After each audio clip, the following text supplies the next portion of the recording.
Brookhaven, Missouri wasn't the kind of town that changed.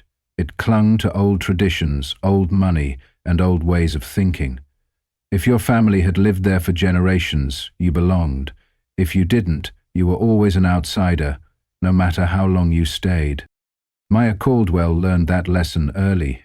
At 16, she had perfected the art of going unnoticed. She kept her head down in the school hallways, never lingered too long in places where she wasn't welcome, and avoided drawing attention whenever possible. It was easier that way. Safer. Her mother used to tell her, "Blend in, baby. Don't give them a reason." But blending in was impossible when you were one of the only black kids in a town where history still whispered through the cracks of its foundation. Maya lived with her grandfather, Henry Caldwell, in a small, weathered house on the edge of town.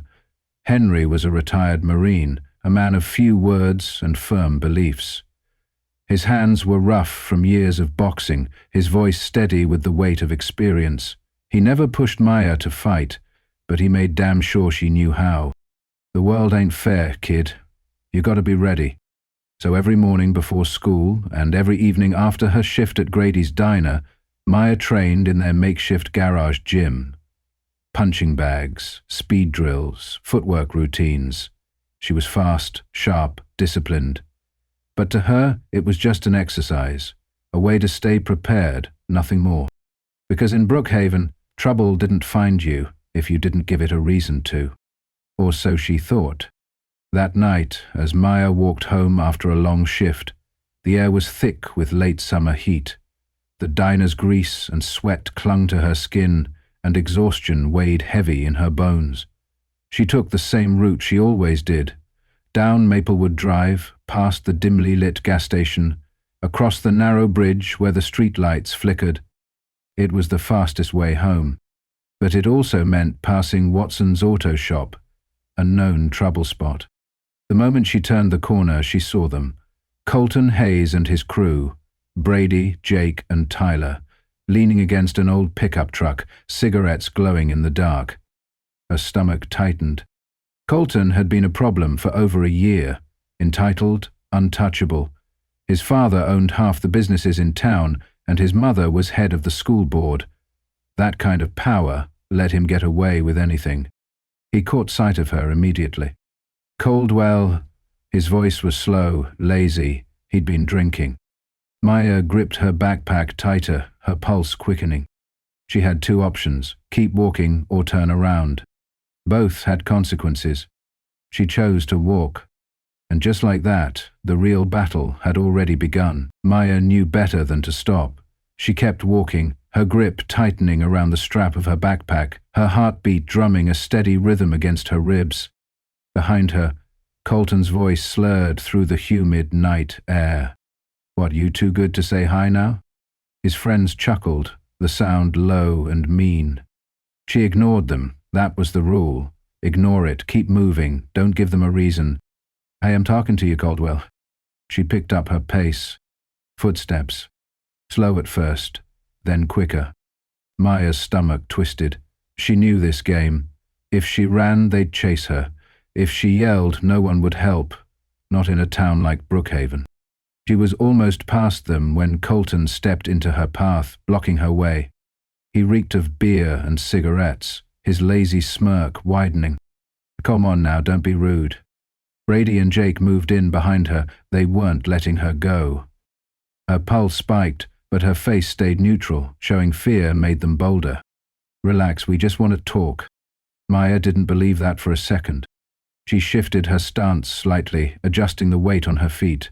Small movements, but they mattered. "Move." Her voice was steady, controlled. Colton's smirk twitched. He was testing her, waiting for her to flinch, to shrink back, but she didn't. Brady chuckled, nudging Jake. "Damn, she's feisty tonight." Colton tilted his head, his eyes narrowing. "You think you're better than us, don't you?" Maya didn't answer. She just wanted to go home. Colton stepped closer, too close. A mistake. His hand reached out, fingers grazing the sleeve of her shirt. Maya moved. In one swift motion, she slapped his hand away and drove her fist into his ribs. Sharp, clean, controlled. Colton gasped, stumbling backward, shocked. His friends froze. Maya didn't give them time to recover.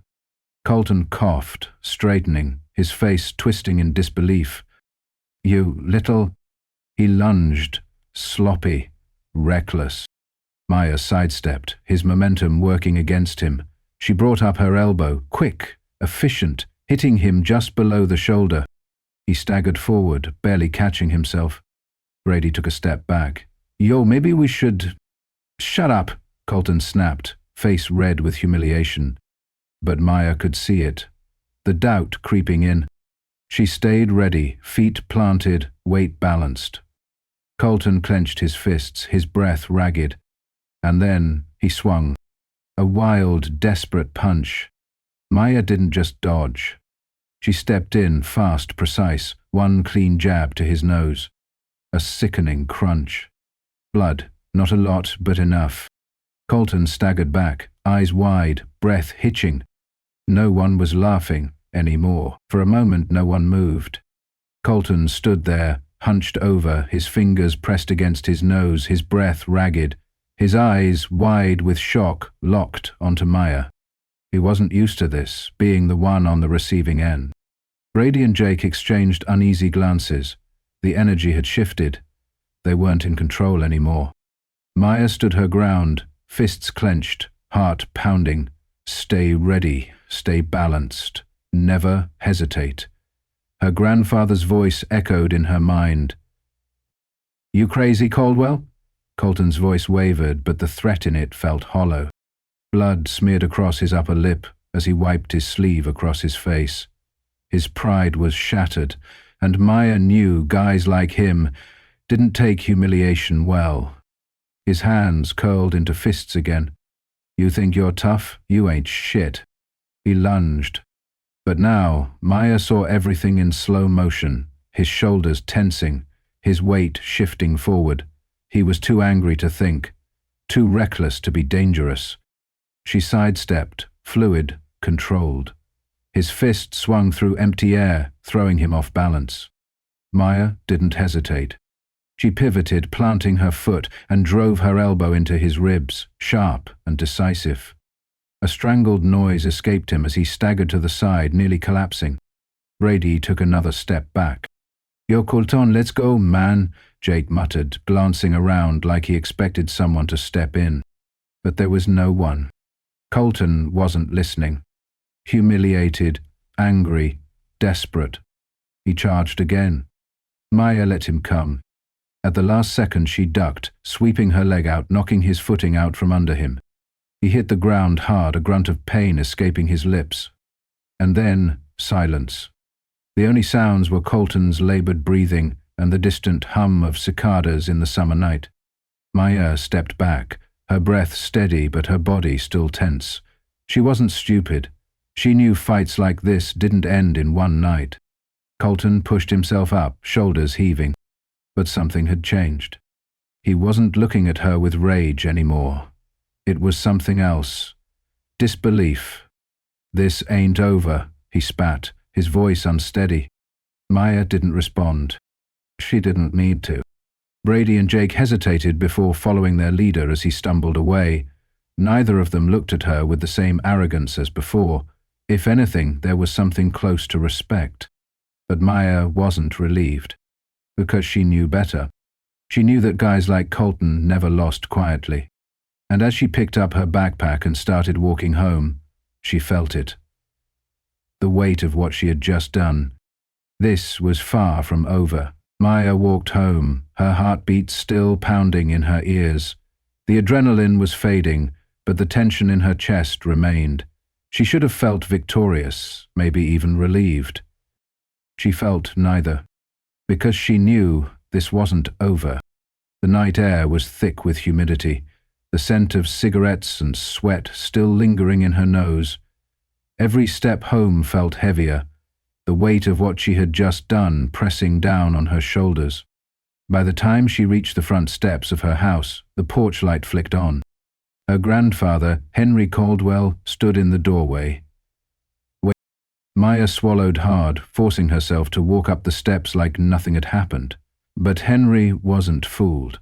His sharp, watchful eyes scanned her face, taking in every unspoken word, every shift in her posture. "Who?" His voice was low, steady. Maya hesitated. No point in lying. "Colton Hayes and his guys." A slow nod. Henry let out a long exhale, stepping aside to let her in.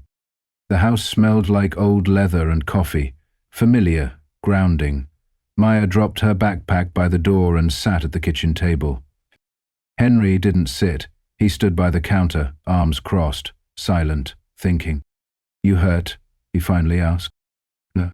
A pause. "You hurt them?" Maya looked up, meeting his gaze. She knew what he was really asking. "I did what you taught me." Another pause, longer this time. Henry pulled out a chair and sat across from her, his fingers tapping lightly against the table. "Tell me what happened." So she did. She told him about the walk home, about the way Colton and his crew blocked her path, about the moment he reached for her. She told him about the fight, the way Colton went down, the way his friends hesitated. When she finished, Henry leaned back, rubbing a hand over his jaw. He didn't look angry or disappointed, just thoughtful. "You did right," he said finally. "You defended yourself." But then he let the words hang there, a pause that meant something. Maya tensed. She knew there was a but coming. Henry sighed, his fingers drumming once against the wood. Colton's daddy is a man who don't like being embarrassed. Maya knew that too. Gerald Hayes wasn't just a businessman. He owned half of Brookhaven. The police chief owed him favors. The mayor called him a friend. And his son had just gotten his pride handed to him by a black girl he thought was defenseless. That wouldn't sit well. Henry exhaled slowly. This ain't over. Maya swallowed the knot in her throat. She already knew that. Because by morning, the whole town would too. Maya barely made it through the school doors before she felt it. The shift. The weight of 100 stairs pressing down on her. Whispers followed her through the halls, words half muttered but fully intended for her to hear. "She broke his nose." She took them all down. "You think she'll get arrested?" By third period, the story had grown legs of its own. Some versions had her knocking out all 4 of them at once. Others claimed she used brass knuckles or had snapped. The truth didn't even matter anymore. Colton was nowhere to be seen. That made it worse. His absence left a vacuum, one that filled with speculation, with rumors that spread like wildfire. By lunchtime, her phone buzzed. An unknown number. "You think you're tough? Watch your back." Maya locked her jaw, shoving her phone back into her pocket. She expected this. But she hadn't expected what came next. When she got home, Henry was already at the table, a newspaper spread out in front of him. She knew, even before she sat down, that it wouldn't be good. The headline punched her in the gut. "Teen attacks business leader's son, police investigating." Maya's breath caught. They flipped the entire story. The article painted Colton as the victim, a misunderstanding gone too far. It quoted his father, Gerald Hayes, calling it a senseless act of violence, and saying that his family was heartbroken that a young man's future could be jeopardized over a mistake. Mistake. That was the word they used when people like her fought back. Maya's hands clenched into fists. "They're turning me into the villain." Henry exhaled, his face unreadable. "You see what they're doing, don't you?" Of course she did. Brookhaven always protected its own, and she wasn't one of them. "We got 2 options, baby girl." Henry leaned forward, his fingers laced together. "We keep quiet, let this blow over, or we fight back." Maya swallowed. For years she had lived by one rule: don't give them a reason. She had followed that rule, and still they came for her. So why should she keep quiet now? Her gaze dropped to the newspaper, to Colton's father's carefully chosen words, to the twisted version of the truth. She lifted her chin, her voice firm. "I want to speak." Henry studied her for a long moment. Then he nodded. "Then we do it right." By morning, the fire had already started. Social media buzzed, students talked, teachers looked uncomfortable, parents demanded answers. And then the news station called. Brookhaven couldn't ignore it anymore. So they called a meeting. And just like that, the battle was no longer in the streets. It was in the open. The gym was packed. Rows of folding chairs filled the floor, students and parents crammed together, their voices a low hum of tension. Teachers stood along the walls, arms crossed, whispering among themselves. At the front, a long table sat elevated on the stage, where the school board, the principal, and Gerald Hayes were seated. Maya sat with Henry, her hands clasped together in her lap. She could feel the weight of 100 stares on her, but she kept her head high. This wasn't just about her anymore. It never was. Gerald Hayes stood first. His suit was crisp, his expression carefully controlled. He had played this game before. He knew how to work a room.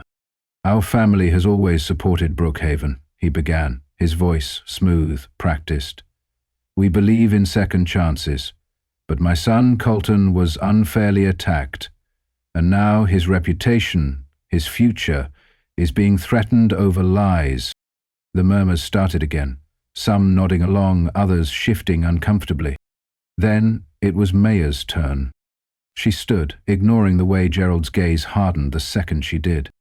She didn't wait to be invited. "For a year," she said, her voice steady, loud enough for everyone to hear, "Colton and his friends harassed me. They cornered me, threw things at me, called me names. That night, they surrounded me. I defended myself." Silence, the kind that weighed heavy in the air. She let the words settle, no hesitation, no softening the truth. Gerald opened his mouth to speak, but Henry beat him to it. "The real question is," Henry said, his deep voice cutting through the tension, "if Maya were a white girl and Colton was the attacker, would we still be calling it a misunderstanding?" The room shifted. People looked at each other, some uncomfortable, some questioning. Maya saw it, the cracks forming in the narrative. Then a voice broke the silence. "She's right." Maya turned. Mrs. Delgado, her math teacher. She wasn't the type to get involved, but here she was, arms crossed, looking straight at Gerald. "If that had been my daughter getting attacked, we wouldn't be debating this." Another voice joined. "Colton's been a bully for years." Jennings, a junior, stepped forward. "We all know it." More murmurs, a ripple effect, people questioning, people listening. Gerald's expression tightened, but he saw it too. He was losing the room. And then the final blow. A voice from the back. "Colton." He stood in the doorway, his usual cocky demeanor replaced with something else. Humiliation, resignation. "I started it," he muttered, just loud enough for the room to hear. "I lost." That's it. The room went still. Gerald's fists clenched, but it was over. Maya had won. Silence stretched through the gym. No one spoke. No one moved. Colton's words hung in the air like a final, unexpected punch. "I started it. I lost. That's it." Gerald Hayes looked like he had been blindsided. This wasn't part of the script. His son wasn't supposed to admit defeat, not in front of everyone. Maya watched as the power shifted, as people in the room started seeing the cracks in the story. Colton wasn't some helpless victim. He wasn't the innocent boy his father had tried to paint him as. He was exactly who they all knew he was. A bully, a coward, and now he was exposed. Gerald recovered quickly, clearing his throat, trying to regain control. "Regardless of what my son says, the fact remains." "The fact remains he lost a fight he started," Henry interrupted, his voice steady, unshaken. Maya glanced at her grandfather, seeing the quiet pride in his eyes. Gerald clenched his jaw, his knuckles white against the table. The school board exchanged glances. They had no choice now. The truth was in the open. The town had seen it unfold in real time. There was no way to spin this anymore. Finally, the principal leaned forward, adjusting his glasses. "Given the circumstances," he said carefully, "we see no reason to pursue further disciplinary action against Maya Caldwell." Maya exhaled, feeling the weight lift off her chest. The meeting was over. People started murmuring, standing up, filing out. Some still looked at Maya with suspicion, but others with something else: respect. As she turned to leave, she caught Colton's eyes across the room. For the first time, there was no smugness, no arrogance, just a silent, almost reluctant acknowledgement. And then he was gone. Maya walked out of the gym beside Henry, the night air cool against her skin. They didn't speak at first. They didn't need to. But as they reached the truck, Henry finally broke the silence. "You did good, baby gal." Maya let out a breath she hadn't realized she was holding. For the first time since this started, she felt it. She had won, but not because she had thrown the punches. Because she had stood her ground. Because she had made them listen. And in a town like Brookhaven, that meant everything. This wasn't just a fight. It was a battle for truth. Maya didn't win because she was stronger or faster. She won because she refused to be silent, because she refused to let someone else control the narrative. In a town like Brookhaven, power belonged to those who could rewrite the truth. They tried to paint her as the villain, twist the story, bury what really happened. But she didn't let them. And that's the lesson here. Speak up. Stand your ground. Because if you don't, someone else will tell your story for you, and they won't get it right. If this story made you think, made you feel something, share it. There are too many people like Maya, too many voices that are silenced, too many truths that get twisted. Let's make sure their stories don't get buried. Like, comment and subscribe for more stories that need to be told. Turn on notifications so you never miss an update. Because the fight for truth never ends.